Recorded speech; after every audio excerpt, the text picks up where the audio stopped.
Discussion item number 1, Glendale Unified, La Cañada Unified, potential territory transfer. Dr. Sheehan.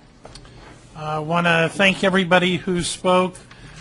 We did do a community meeting up at Crescenta Valley.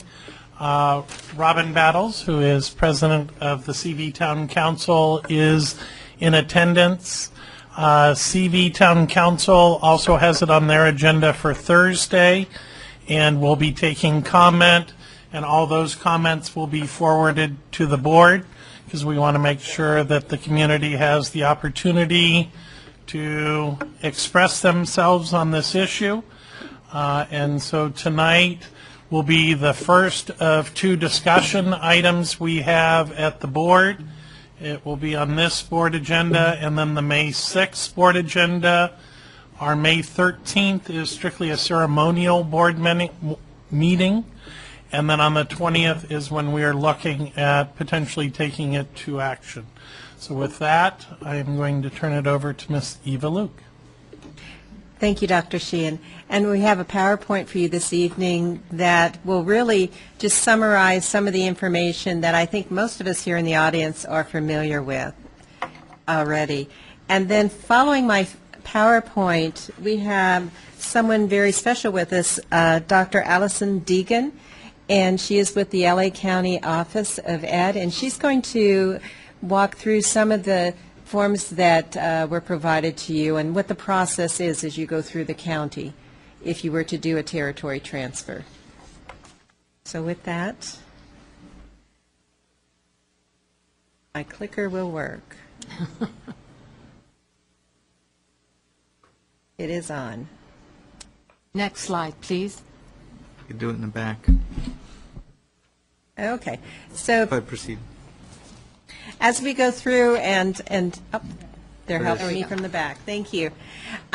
Just as background, on June 3rd, 2013 is when the La Cañada City Council adopted a resolution to support the transfer, and the territory is that area that has the La Cañada zip code, but was within the Glendale Unified School District boundaries as outlined.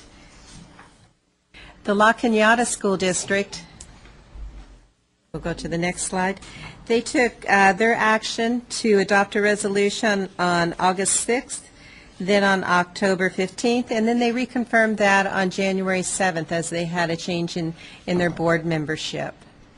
The schools affected by the proposed transfer area are Mountain Avenue Elementary School. The current enrollment there is 552. And at Rosemont Middle School, it has an enrollment of 1,213. Our Crescenta Valley High School would also be impacted, but it has a current enrollment of 2,775. And the folks in the back are going the wrong direction. Thank you very much. The impacts and interest. If a potential territory transfer is to move forward, the following impacts and interests need to be reconciled, and those are the items that we've been talking about at all of our prior meetings, and that's the student phase-in. We've been discussing it over a 6-year period beginning July 1, 2015. School facilities, and that involves the capacity and enrollment issues. The Glendale Unified School District General Obligation Bonds, that would be Measure K and Measure S, how we might mitigate that, as well as revenue and expenditure effects. The student phase-in over a 6-year period, what's in discussion is that the incoming transitional kindergarten students would enter into kindergarten in the La Cañada School District, and we anticipate that would be 20 to 25 students. The students entering 7th grade would move over into the La Cañada Unified District, and that's approximately 16 students on the current count. And then in 9th grade, approximately 35 students. And then there was also consideration being discussed for those students that have siblings in the district, and would they be able to choose to attend with their brother or sister, and that's under consideration. School facilities, capacity and enrollment issues. Minimizing dramatic shifts in enrollment at Palmcrest and Mountain Avenue was one of the reasons we were looking at the 6-year phase-in. And We're also looking at special programs and permissive boundaries with Monte Vista Elementary School to really kind of balance that out for those students that are leaving the school. What are some programs we might bring in that will attract students at Mountain Avenue? And on our next slide, we talk about the GUS general obligation bonds and mitigating the impacts. The territory transfer, the assessed valuation there is about 1.85% of Glendale Unified's total tax base. That nets about $505 million per year. And in discussion is that the residents of the territory transfer, they would be relieved of current and future property tax obligations to GUSD. That would be in April of 2015, assuming that we were moving forward. And then those residents would then assume La Cañada Unified School District's GO bond as well as their parcel tax, and that would begin in 2015-16. The loss of property tax to Glendale Unified in the transfer, La Cañada Unified School District has determined that they would be able to pay Glendale Unified approximately $4.45 million over a 13-year period. This is approximately $255,000 per year with a 4.75% annual growth assumption. And basically, it's an offset to what the payments would have been for the Measure K and Measure S bonds over that 13-year period as we move forward. Other revenue and expenditure effects. Glendale Unified currently owns the lot that's used for drop-off and pick-up, and under discussion is the conveyance of that lot to the city of La Cañada, and then remuneration to the Glendale District of $1.4 million at the date of the territory transfer, and then an additional $100,000 each year for 6 years.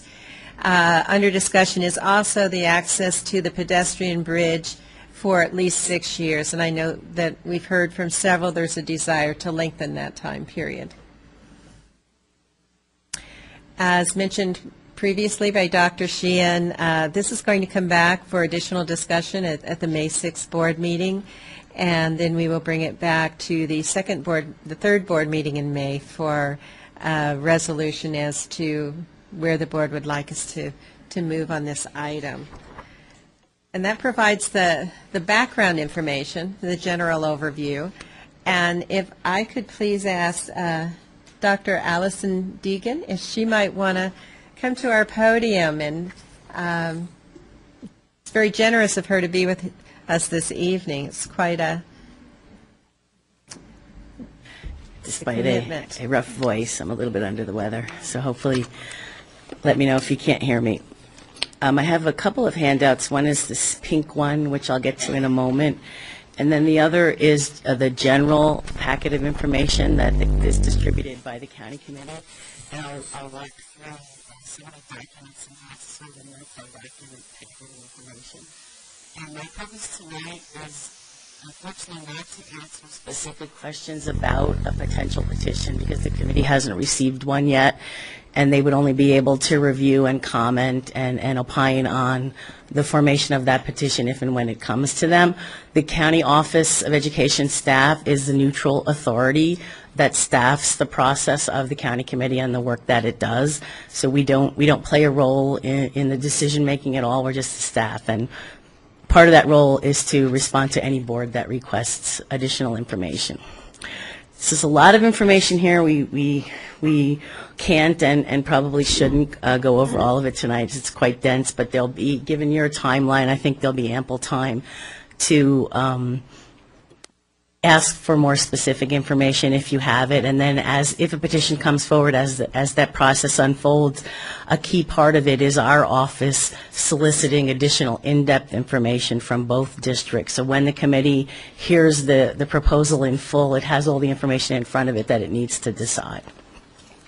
So the first document here is just a very broad timeline of typical proposals. It doesn't address this one specifically, because we don't know what form it will take, but you can just go through that. The key point to look at this process, this timeline, is to recognize that it is often a lengthy one. And given some of the parameters of the proposal that has been presented at various forums, I think this one would fit that timeline, but since we don't have the proposal, we don't know the length of the study time that would be needed and whatnot, it's very difficult to say until the proposal comes in and we can frame the fact-finding process. So this is just general guidance, and to, for members of the public as well to understand that it is a lengthy process. Both the education code and the way that we work with the county committee consider a boundary change a permanent change, and it's not something that's done quickly or lightly. I know you've been wrestling with this issue for many, many years, but once the process in its formal end gets underway, it has its own length and process to go through all of it, and it involves a number of other agencies as well. So that's just a general guide of how a petition could flow. The next two flow charts we can skip, and I'll get back to the one that's relevant when we talk about it. The next document here are the conditions of review that the committee is prescribed to go through under Ed Code, and they're colloquially referred to as the 9 conditions. So you can just look through these. They basically frame the depth and the scope of the analysis that any petition would go through. Some of the issues contained in the 9 conditions hit specifically to each proposal. Others may not be relevant in any depth or relevant at all for a particular petition. But these are the general guidelines, and they all need to be addressed. A bit of oh, thank you. A bit of an interesting facet of the way the Ed Code charges county committees with the work that they do is they can review the 9 conditions and find them all substantially met, and they do have authority to still deny a petition. Coincidentally, they can find some of the conditions not substantially met, and they can still approve a petition. So the committee has broad authority, which is why, at least in Los Angeles County, they conduct very much a two-way, in-depth study process. So they have all the information available, and a key facet of that is hearing from the public as well, as your boards have done. So the first one is just a basic one about size. The second one is a very complex condition called community identity that is what we study in terms of community identity tends to morph depending on what the petition is and what issues have arisen from both proponents and opponents, from districts, from community, from other agencies, and things of that sort to determine why a portion, especially for a territory transfer, should be shifted from one district to another. So some of the criteria here, they're in flux. They depending on what issues arise in the petition and what our fact-finding determines. Community identity, I would say, is the most nebulous of the conditions. It's often very difficult to articulate exactly what comprises it, but it often tends to be a determinate condition. So in this petition, especially if it comes from 2 governing boards, it's a little bit different. There won't be the sense of contention. So I don't know that this will be will play a very big role. The third one, division of property. Again, even if a petition arises that both districts agree on, these are still conditions that the county committee will look at. There isn't a school site involved in the petition that I've heard proposed, but there would be residual impacts on enrollment, impacts on school sites and things of that sort. So those are things that we would request information, very similar to the FAQs that have circulated from the districts and from the proponents, so that the committee has that information in front of it. The fourth condition talks about the integrity of the education program. I think that will be an issue if a petition comes as I've heard it framed, and so that will be something that we look at. We also look at ethnic, racial enrollment of the impacted schools and districts. Condition 5. I'm sorry. Dr. Deegan, please take a moment. Go ahead and have a drink of water. I'm good. It's been going on for a number of weeks now. Condition 5 wants to examine whether or not Oh, thank you. I've become addicted to them in the last couple of weeks. I'm sorry about this.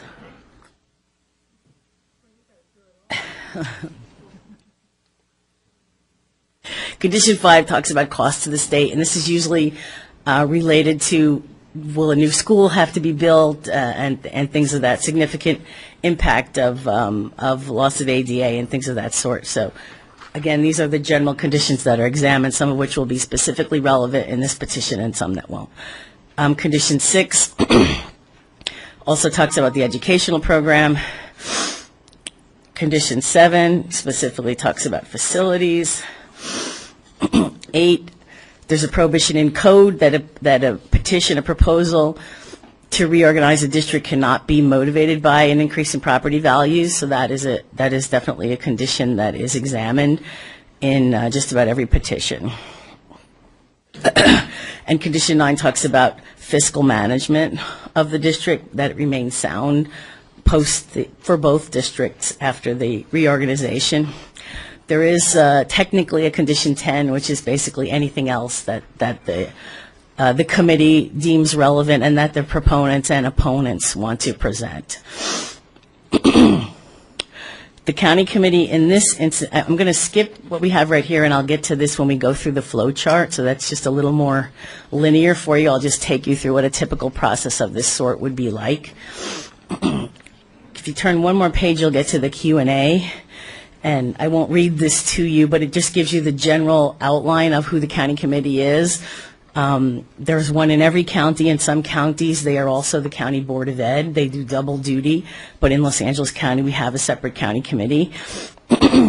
There's 11 members, and they are elected. They're actually elected by school board members. And your board has a county committee voting rep that attends the annual meeting of school board members and casts a vote for the county committee. Our current county committee members, if you flip to the very last page, it identifies them. They are almost all of them current or former school board members, so they have collectively had very, very long tenure, not only on the committee, but involved with service to school districts all over the county, and they come 2 from each supervisorial district, and then 1 member elected at large. And I think there are 4 or 5 members that have 20-plus years service, so they are subject matter experts in the area and in all facets of school district org. And if we just would flip back to the Q&A, I apologize for flipping around. The committee meets monthly when there's business. If there's no pending business, sometimes the meeting is canceled, and they meet in Downey. When there are items that impact that bring up the need to be responsive to a petition, part of their process is that they need to hold public hearings, and they're required by code to hold those hearings in the impacted districts. So if a petition were to come from Glendale and La Cañada, the committee would convene 2 public hearings, 1 in each district, so that it could have its own fact-finding from the public and access to the public. But then they would reconvene back at their regular meeting, one of their regular meetings in Downey, where they're held. They're held in the Laco boardroom. And on the next page is just a little more specificity about what this broader term school district organization means. We're here to talk about a transfer of territory, but it includes many other things, including unification, lapsation, issues involving size of governing boards, governance methods, trustee areas, and things of that sort. So the charge of the county committee involves multiple iterations of how school districts are formed and how they operate, and then all the related issues that arise. The item labeled number 6, that's what we're going to talk about when I go through the flow chart, so I'll save that. And then when we just go over to page 7 is a little more information about how some of these processes play out, whether it's trustee areas, whether it's unification. Some of the requirements for a petition are on the next page, and just some of the actions about the county committee. So let's move to the pink flow chart.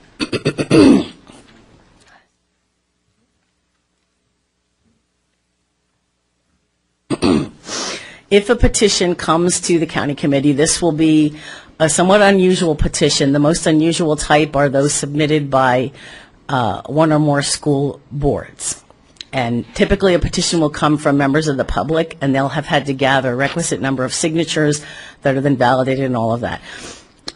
In the place of that, the Ed Code, I suppose the rationale is board members were already elected by the public, so they represent the interest of the residents of the school district. So it allows for a petition to be submitted by board members. So if you go to that start that I colored this in myself, that's why it's so beautifully colored. I should have had a preschooler do it for me. If you go to the little start, and then we go down, because this area of transfer is territory that's inhabited. We have fielded petitions in other parts of the county where they're trying to transfer territory and nobody lives there, so you can't count on the voters. So that's why that provision is in there. But this is inhabited territory, so we move down, and then we skip, because it would be, if it's submitted, a petition by a majority of the board members. And those little citations for the public are the sections of the Education Code that map out this process. And this chart was created by the California Department of Education. Then we move over, and yes, it's inhabited. Yes, it's presented by board members. So if the petition comes in, you would bring it to my office, where we represent the county superintendent. If it's sufficient, meaning a resolution is attached with the affirmative agreement of a majority of both boards that are impacted, then it's a satisfactory petition. Yes, then we move down and we submit it to the county committee, and we notify the State Board of Education that we have this petition. Go over to the right. We have what I alluded to earlier. County committee holds its own public hearings. At those public hearings, the committee members don't do a Q&A. They hear presentations both from the districts, from any other organized groups, from individual members of the public, and anyone else who wants to weigh in. And what they will typically do is have they will have the same agenda in both public hearings. They most likely I'll attempt to schedule both hearings in the same night so that the committee members can travel from one site to the other. So one will be an earlier meeting and one will be a later meeting. And if the same groups are presenting the same information, there's no need to present it twice. If different groups are presenting different information, the committee is there to listen to groups in both areas. And the board and the districts are certainly welcome to make whatever presentations they want. After and at the time the petition is presented to our office and then presented to the county committee at the next regular meeting, an education code clock starts ticking. So the committee has 60 days within which to hold that public hearing. After they hold the public hearing, they have 120 days within which to complete their study period of this issue. It's really difficult to say at this point whether that length of time would be required. My instinct is that it wouldn't, that it would move quicker, but we don't know yet. We don't know what the exigencies are. So after the public hearings are held, you go up one, review of criteria. Those are the 9 conditions, and that's when we would have the study period. We conduct a feasibility study. We gather facts. We gather information from either members of the public, from the public hearing, or formal and informal presentations from the district. We issue a request for information to each district and any other identified organized group that wants to convey information to us, and distill all of that into a feasibility study that we then present to the county committee at a county committee meeting. At that meeting, there's similar access to the committee by boards, by districts, by members of the public, and anyone else who wants to attend that meeting and add their information as the committee hears the feasibility study, and then ultimately will vote on the issue. They typically vote at that meeting. If they need to reconvene and gather additional information, they have leave to do that. So you go up to that diamond, and it says the petition approved. I mapped out the yes framework. If the petition is not approved for a transfer of territory, the process ends. So if you go over to the right, if the petition is approved and the territory is inhabited, so that's the next diamond, we go over to the far right. Is the area proposed to be transferred represent less than 10% of the assessed valuation, or 10%, I'm sorry, of the original district? the assessed valuation of the original district, so that would be Glendale USD. And in this case, I'm informed, again, I haven't seen the petition proposal yet, but I'm informed that that answer is yes, that it's less than 2%. So then we go down. Both governing boards consent. The answer to that would be yes if they submitted the petition. We go down, and the petition is granted. And what that means, what's a little unclear on this chart, is that there is no vote. The Ed Code does not send an issue of this sort to a vote of the community. In other types of territory transfer with larger pieces of territory to be transferred with a petition from the public and things of that sort, there is a mechanism for a vote. But in this case, there is not. So that's when the process would end. And then we have, so say this would happen in August, September, October, then there's a period of time, if the petition is approved and the county committee approves it and it's granted, there's a period of time when there's a very complex set of workouts that we need to do with other agencies like the registrar of voters, the auditor controller, the tax assessor, the State Board of Equalization, and all of that. So there's a specific timeline to accomplish those things, and we're going through that right now with another district, and it takes many months. So part of the reason why, if a petition does arrive in our office, I would endeavor to have the hearing period and the study period quicker than their full extent of their time, so that we have plenty of time to work with those other agencies in terms of assigning new voter areas, taxation, changing the map, official maps, and things of that sort. And that's a very rare process. It happens very rarely. And so our liaising with all of these other agencies is a very complex process, and we want to make sure that everyone has everything they need. And that brings up a timeline of, I believe it's by mid-December. All of it must be accomplished so that the district can be effective. Not all of it, but some steps must be accomplished so that the district changes can be effective the next July 1. So if this were to happen, at a minimum, it would be July 1 of 15. So it's a lot of information. I know it's somewhat nebulous unless you have the exact scenario in front of you. And in this case, some of the facets of the proposal that I've heard about with the phase-in and all of that and the financial workouts are very, very complex. And I apologize for not being able to speak to the tenets of it specifically. I think some of the specificity that both the boards need and members of the public need can only come from the information process, the fact-finding process that's up ahead once we get a proposal in. So I would entertain any questions in general about the process. Again, not able to specifically speak about this petition at this time. Mrs. Walters. Just one question to your last point. So is there the possibility that we bring forth a proposal, as you said, that we've already named a number of conditions that have been tentatively negotiated, that the county committee would, redline certain conditions, or would it be approved in totality? Well, it has the authority to do that. The only thing I can speak to is what the committee in various iterations has done in the past. It has a general sensibility, even though individual members change. And I would never want to predict how they would vote on anything. They do have broad authority.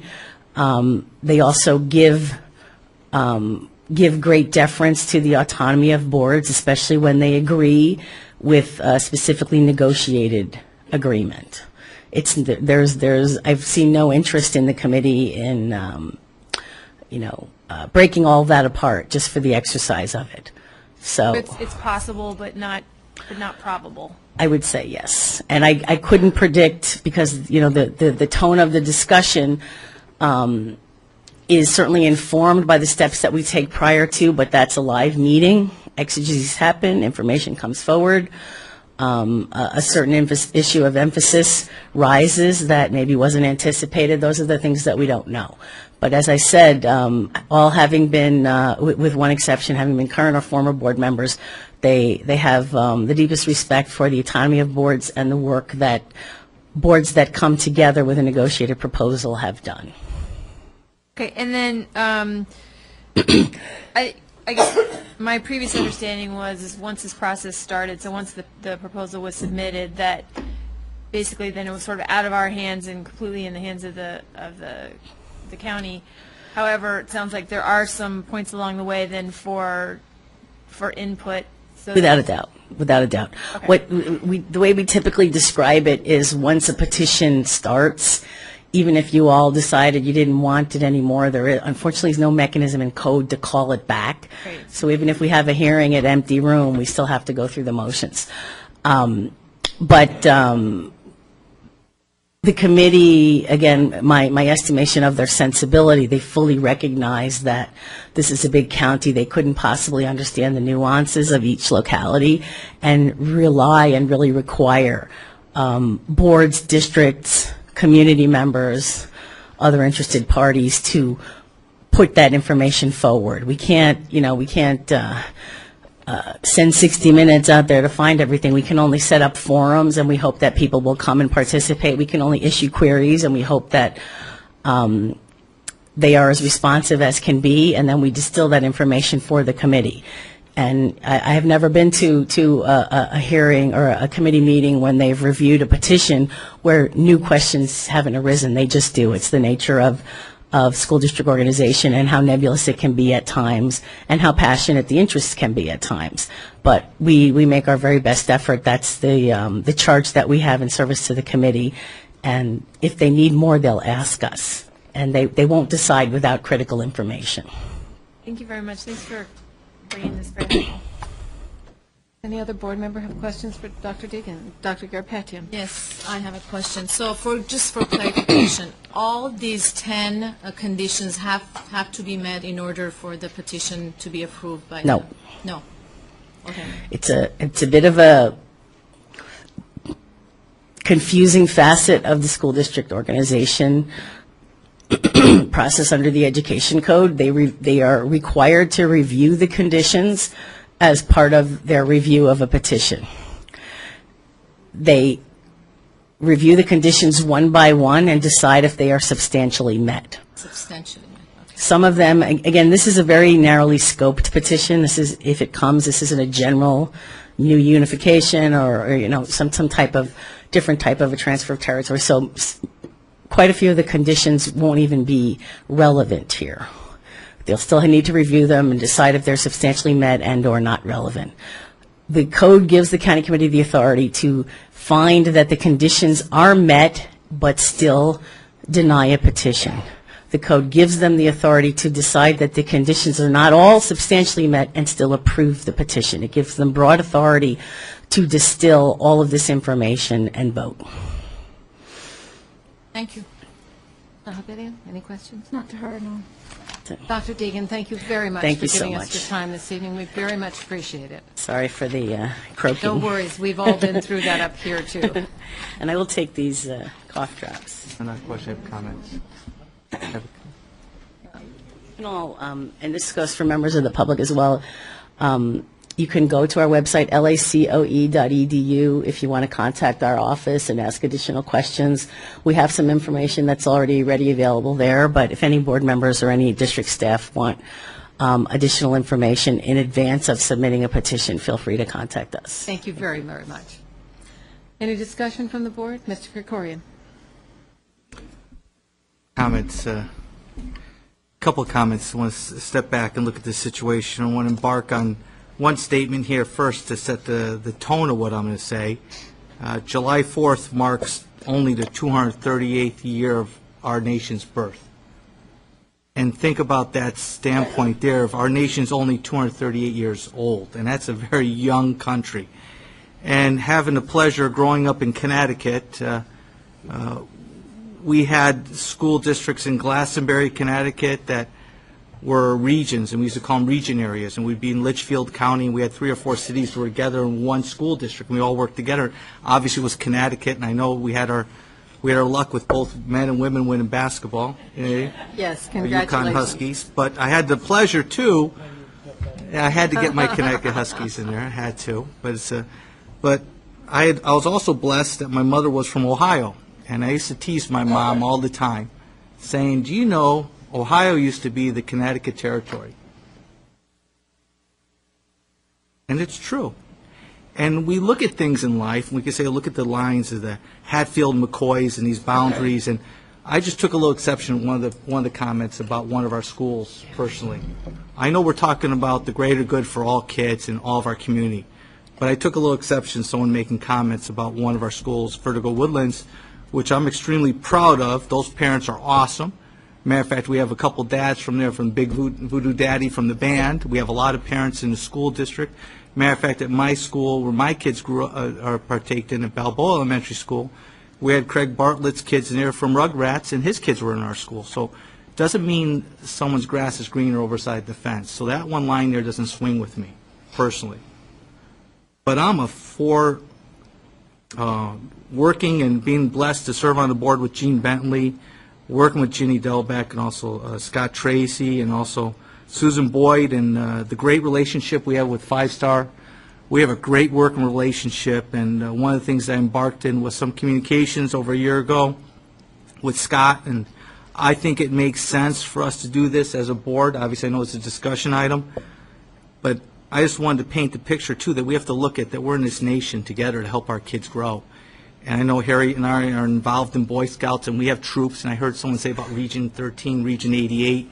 You know, my kids are in Little League, this team and that team. You know, we're all in America, first of all, and I know we have these things. So some things sway with me, and some things actually push me a different way sometimes when I hear these comments.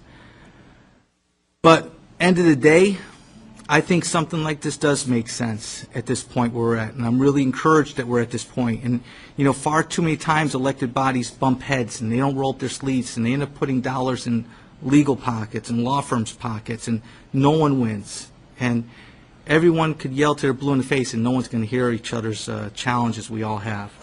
But at the end of the day, I know we're a young region here. I mean, we're talking a couple times of making mistakes, and sometimes the cost of conflict is good men and women coming and make a mature decision that looks at the greater good for the whole community and moves on, because, you know, we are going to be neighbors. We have a great working relationship with La Cañada Unified School District. I think our 20 elementary schools are all awesome. We have some of the best schools in the nation here. And that predicates, and we have joint cooperation. We have a shared special ed program in College View that we share that program with La Cañada kids and families. We have shared resources. We share technology. We share board intellectual advice from each other where we work, and even the city council members, and Curtis and Voss and all the guys, and Spence. You know, we have a great relationship with each other. And if you just go across street from, you know, Garagos' house when I was walking to my friend's house, I'm in La Cañada, and I'm in Glendale, and it's the same thing. And that's where I think at the end of the day, I think it's the best move for all of us. The transition's awesome. The CV Town Council with Steve Pierce. I know that Robin Battles is here. We have a great relationship up there. Mike Antonovich was very supportive of the region. I just read a ticker here about the 710 issue, and that's a bigger issue for me because I don't want the 710 going through the whole community itself because it impacts La Cañada and South Pasadena. I'm not crazy about that. This is something we could do as two elected bodies and send a message right through you, because if we're unified, no matter what question we ask you, if our two elected bodies are bound to one, nothing's going to stop us. And anything that we can work together, I'm confident something like this is going to help Mountain Ave Elementary School. It's going to help La Cañada. And I know I wanted to paint some history about when I grew up in Connecticut, what I dealt with schools there. But I think one thing we do in our district, we have the 6-year phase-in. We do something for our police, armed forces, and for fire department to have a choice for whatever district they go. We do that here if they work in our area. So if there's some flexibility, I'm all for it. I'm excited to see the next reports that we get and how we phase this in. But I'm all on board of working this out and cooperating with the city of La Cañada and moving on with the sagebrush issue. That's my personal opinion. Ms. Nahabedian. Thank you. So I really appreciate the public coming out and participating. Also appreciate that you were at the town hall meeting as well. It's been a positive process overall, working with the La Cañada School Board, and we're continuing to gather all the information that we need so that we can make an informed decision. a couple of points from where I'm standing and a couple of questions for future when it comes back to us. The phase-in is very important to me, as well as it is for each and every one of us, and it is also to the La Cañada board members as well. My personal preference for the phase-in is the term that I heard, parent choice, and I heard phase-in from members who were speaking today. And what I want to have happen is those who are in kindergarten today at Mountain Avenue to have a choice to matriculate not just through Mountain Avenue, but through middle school and high school as well. So for parents to have that choice, if you have a kindergartner now or you have siblings coming up, that you have a choice through high school, not just, the choice doesn't just stop at when your child gets to the next place, which is the end of middle school, end of elementary school.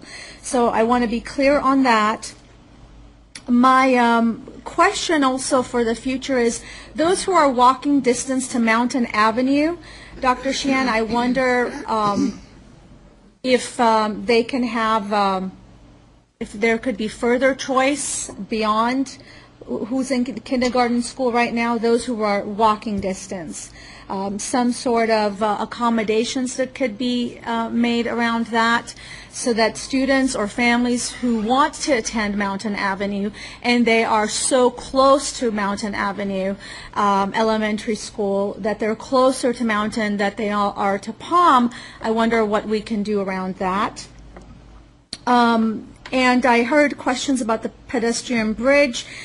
From what I've heard in the past, we will be able to accommodate that for more than 6 years, right? Maybe Dr. Sheehan, you can speak on that a little bit later so that we can have some ease of mind around having the availability of that area to be able to use it for what it's being used for right now, and that it's not going to be just for 6 years, but that it would be an indefinite amount of time, and it would be for long term. I appreciate, Dr. Sheehan, having LA County Office of Education here. Thank you for being here and for giving us the information. It's helpful to know specifically the future steps that are coming up.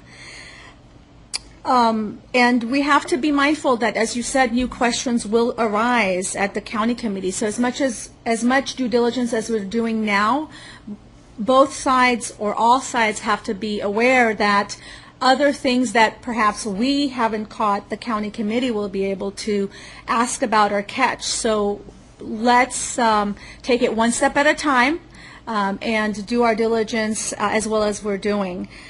One of the other pieces is on page 7 of the PowerPoint is a territory transfer, is the property and parcel tax to LCUSD La Cañada.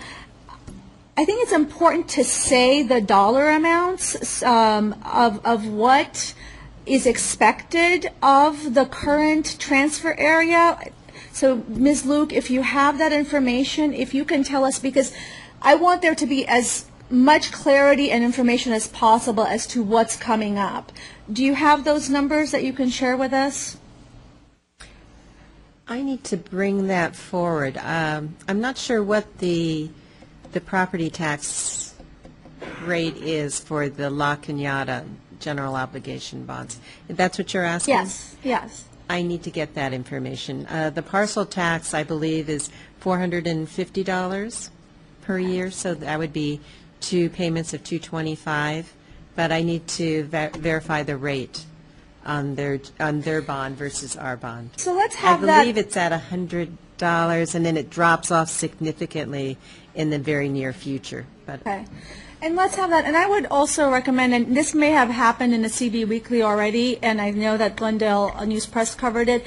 Let's make sure that we are communicating to everyone what the obligations will be when the territory transfer happens, so that there's transparency, there's clarity, so we've done our due diligence, and we don't have family members, neighbors coming later on and saying, well, we did not know this, we did not know this. So that's a piece that I would strongly recommend that we do our part to communicate to folks here at the dais at the next meeting, and also see if the local newspapers can pick that information up as well.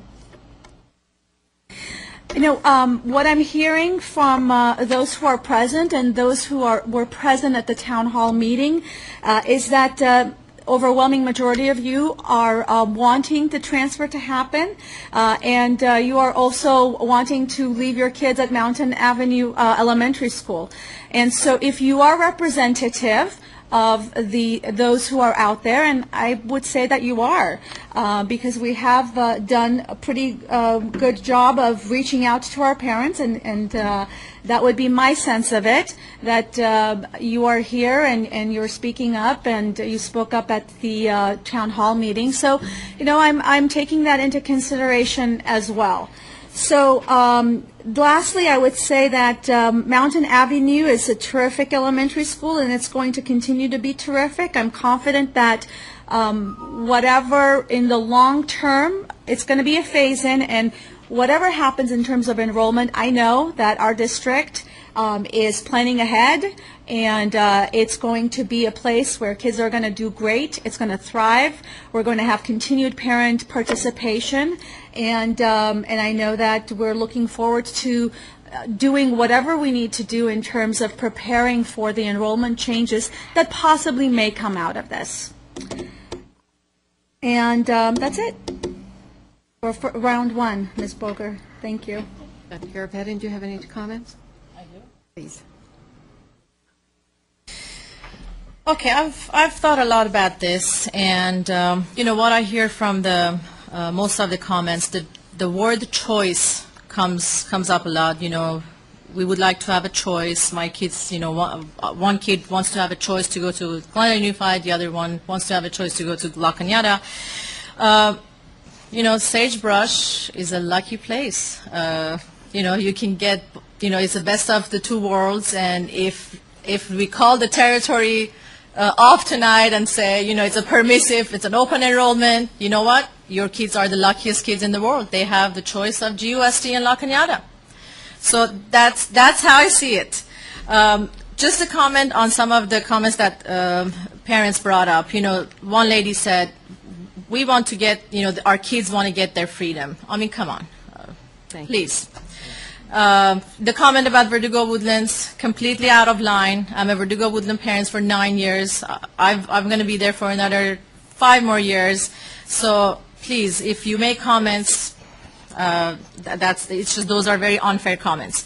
About the AYSO, I'm an AYSO parent, and you can play at any region that you like. You can live in Tahanga and still play at Region 88 or La Cañada. It does not have to do anything with your school district. So if a parent comes and say, we live in La Cañada and my kids want, you know, they have to play in Region 88, absolutely not true.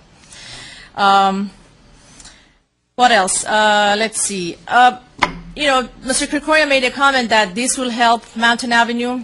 I just don't know how this helps Mountain Avenue. I just don't know. I mean, I want to see how this helps our schools, because if the enrollment will go down, eventually we're going to have to bring students from out of the districts, the traffic issue, we're going to be the ones who are going to hear all those issues coming in. So I don't know how that helps Mountain Avenue.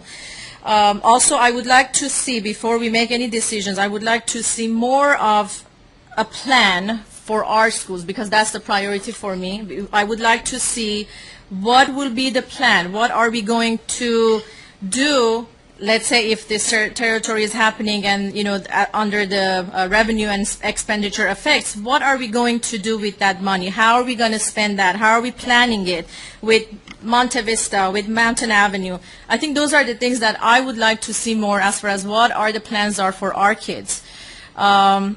I would love our schools to be neighborhood schools. I mean, I've always bring up the issue of traffic. I mean, all of our schools have that issue, and I think if we remove the families or students that actually walk to the school and we bring families who have to drive over there, that doesn't help, you know, the situation either. Let's see. Well, a lot of La Cañada parents, and, of course, they are for it, and I don't blame them. It's a great thing for them to do. But at this point, I have not made up my mind. I still have questions. I still have thoughts in mind. I just have to hear both sides. And to be honest with you, I think more of the La Crescenta families are not coming forward and expressing their views because they think this is a done deal, and it's not a done deal. So I just want to clarify that. Thank you. Thank you, Dr. Garapetian. Mrs. Walters. Thank you. I have learned with age that I have a tendency to come at an issue first with an emotional response, and then age has taught me that eventually I am able to get to a more reasoned and rational response. So when this first came up, I certainly had my emotional response of, seriously, haven't we been through this before? And come on, really, our schools aren't good enough for you? So that was my emotional response, and I think a lot of people have had that same reaction.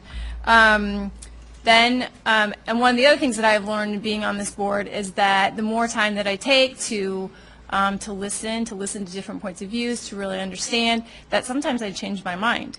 And so going through that listening process, putting on my more rational hat, I really have come to a different understanding. First, I want to say I appreciate so much when I truly see the democratic process in action, and I think that this is a fantastic example of the democratic process.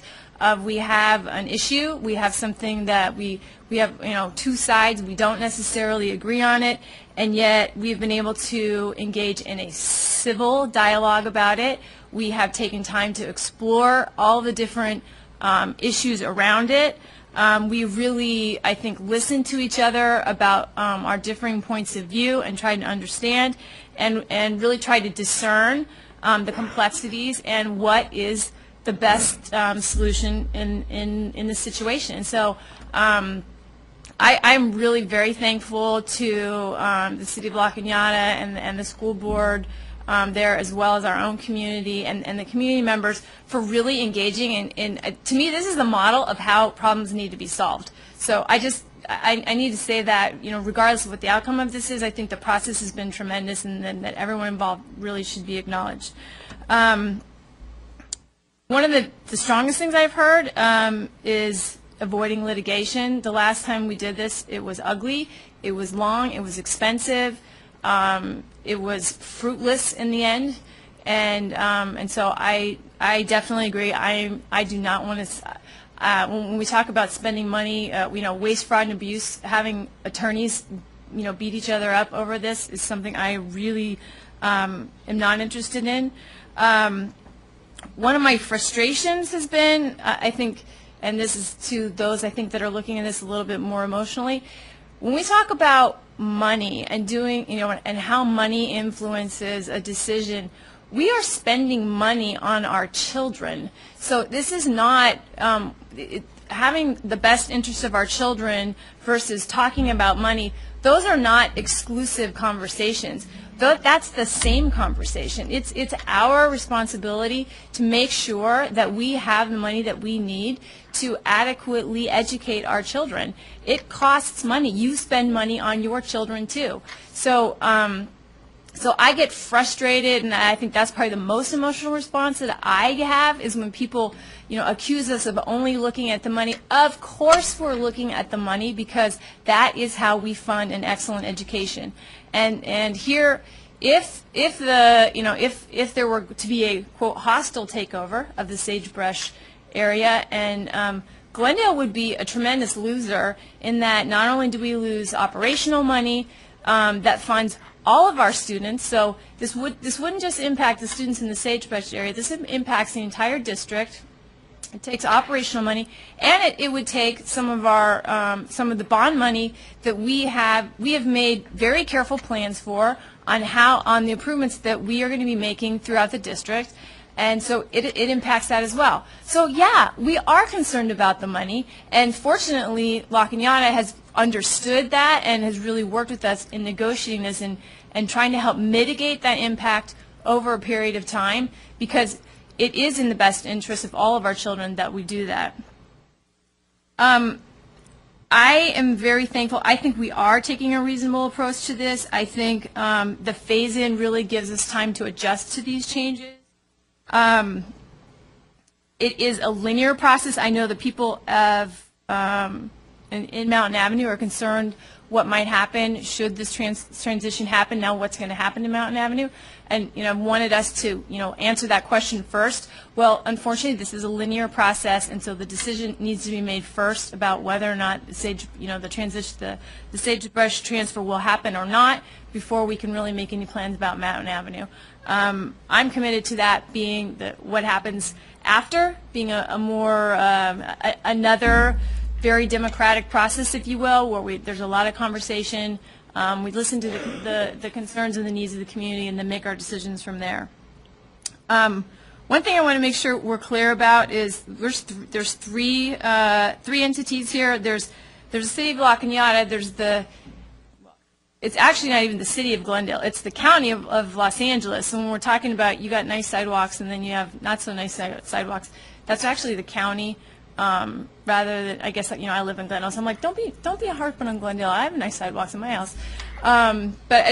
So there are multiple agencies that are involved in this, and that's part of what makes this so complicated. So I have heard one concern that has been raised, the question about the pedestrian bridge in the park, and I don't understand completely what all the promises or issues are with that in the long term. So I guess I'd like to get some more information about that. Maybe get some, maybe have the city of La Cañada address specifically what their intentions are for that area. Publicly, that would be helpful for me to make sure that we're protecting that. I'm hearing from parents on both sides that they don't want to have changes there. I've heard a number of times that the sagebrush area does not feel represented, and the more I've heard, I am understanding more why. So I guess I want to say I have heard you. You're I think 99.9% of the feedback that we've gotten from the residents in that area is that you really are in favor of the transfer. You do like our schools, but you really do want to be part of your community, and the more I hear, the more I understand that. So I am in favor of the transfer. I will be voting for the transfer, but because I really do believe it is in the best interest.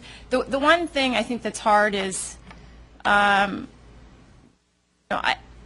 think we feel like we may feel like we're giving up our children or our territory or to the great unknown. Well, we're not.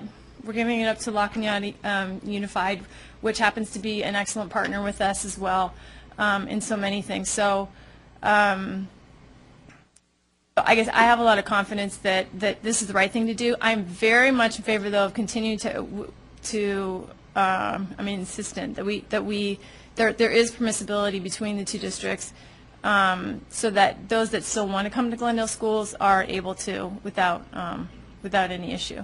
So anyway, thank you again for all your participation in this process, and I will be I am in favor of the transfer. Thank you, Mrs. Walters. Well, I have sat through several of these meetings now, and I continue to be incredibly perplexed if this is not about money and if this is only about children being able to go to La Cañada schools. I fail to understand why we have spent any time or any effort on this issue since in the very beginning we offered to make the sagebrush an open enrollment area. That would certainly have met all of your requirements for your children going to La Cañada schools. I also continue to be baffled, absolutely baffled, by the fact that if your children don't go to the same schools, they can't be friends. One of the things I most enjoyed about AYSO was that my kids got to meet kids who didn't go to their school. They got to make friends across the community. And every time I hear someone stand up and say, my kids are somehow excluded or not a part of the city because they don't go to La Cañada schools, I'm struck by the fact that you want to have anything at all to do with the La Cañada community. Are your friends who go to private schools or parochial schools? left out of everything also? That's such a sad commentary. I appreciated very much Ms. Jordan's comments about honesty. And I also appreciated hearing from you, Dr. Deegan, that one of the reasons for which we will not transfer property is if it's to increase property values. Given the number of realtors in the room this evening and the fact that I believe, Mr. Smith, you're a realtor, aren't you? I am not. Oh, well, I was misinformed. Good to know. Okay, don't. Excuse me, Mr. Krikorian.